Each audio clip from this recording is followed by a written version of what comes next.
There's fear in the air. There's no mistaking it.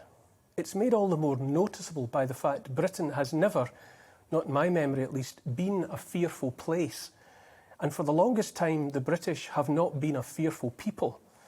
I remember unrest and discontent, of course I do.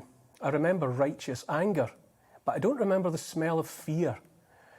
I say the strongest smell of fear, not just here, but elsewhere in countries of the developed West, is emanating not from the ordinary people, but from the leaders. Leaders of governments, leaders of giant corporations. There are plenty of frightened citizens as well, masked up and isolated, driven to distraction by months, now years of mismanagement, misinformation and propaganda, all of it combining to create a wearying, debilitating sense of constant anxiety and uncertainty. But the strongest smell of fear comes not from those at the bottom of the pile, rather from those at the top. And what are they so frightened of, these governments and leaders? I'll tell you what, they're frightened of their own people. They're frightened of us, and there are a lot of us. It wasn't until the first decade of the 19th century that the population of the world reached 1 billion. It took another century and a quarter after that milestone for the head count to double to 2 billion, and then just 30 years to get to 3 billion. It's estimated that now we're adding an extra billion people every 15 years or so. There are 8 billion of us now, more people alive at once than ever before. More people means more and more pressure on all the things worth having, not just toilet paper and diesel, but freedom and space in which to live and roam.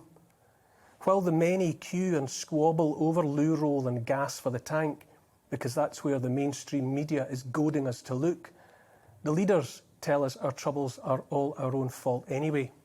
Brexit breaking supply chains, our lifestyles making the planet too hot. All they need is more of our time, they bleat, more of our cooperation, more of our money, just more. But as the line goes in the outlawed Josie Wales, don't pee down my back and tell me it's raining. As well as the leaders, the billionaire elites are fearful too. Billionaires are adding billions to their wealth, not by the decade, but with every week and month of the present crisis. I can imagine it might be frightening to have so much when so many beyond the castle walls have so little or nothing at all, not even hope. I think of a technocrat billionaire and in my mind's eye I get an image of a cat being carried through the crowds on a busy city street inside one of those plastic crates you see in airports, looking out at us through the grille with fearful, uncomprehending eyes. With great wealth comes great anxiety, apparently. As well as fearing the people, like the leaders do, I think those billionaires don't much like us either. We're like ants and wasps, spoiling what might otherwise be a lovely picnic just for them. Our small lives are petty concerns. Rent, mortgages, health and education are beneath them. More importantly, our lives are made so different by circumstances we're becoming increasingly incomprehensible to them. There are two groups to watch, those with everything to lose and those with nothing to lose. Leaders feeling backed into a corner by the great unwashed often seek safety by demanding and then taking more and more control, for our own good, of course. From the beginning, emperors have felt safest when as many people as possible are kneeling down or lying flat on their faces so they might be walked over. It's hard for a person to defend him or herself from a kneeling position or prone, far less fight. Fearful leaders need insulation between themselves and the people, and so prefer to hoard everything of value, food, resources, wealth, so they might dole out the crumbs. There's already talk of an end to money as we have known it, to be replaced by something virtual and digital you can neither see nor touch.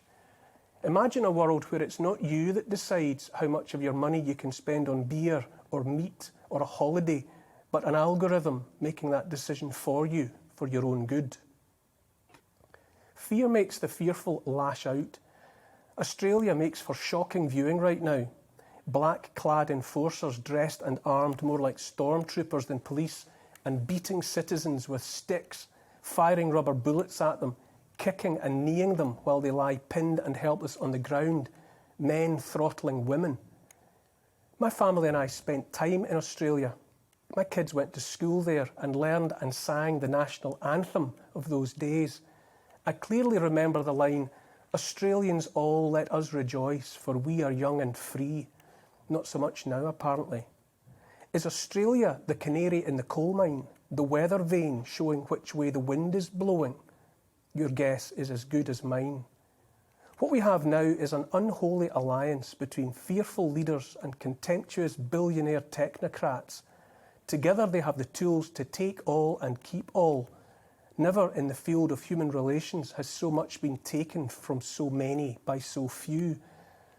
I say the best leaders are those the people barely notice, those who, without fanfare or hope of immortality, defend freedom and let people go about their business unmolested. Those that seek praise for their efforts are tolerable too, as long as they keep the lights on at the same time as preening for the cameras. The leaders, the people, and then history do not forgive are those that make themselves feared and then despised.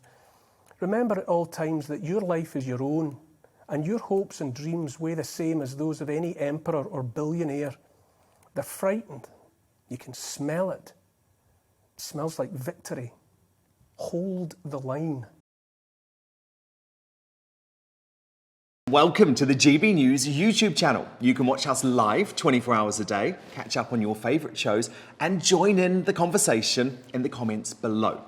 Don't forget to subscribe and you'll never miss any of our exclusive content.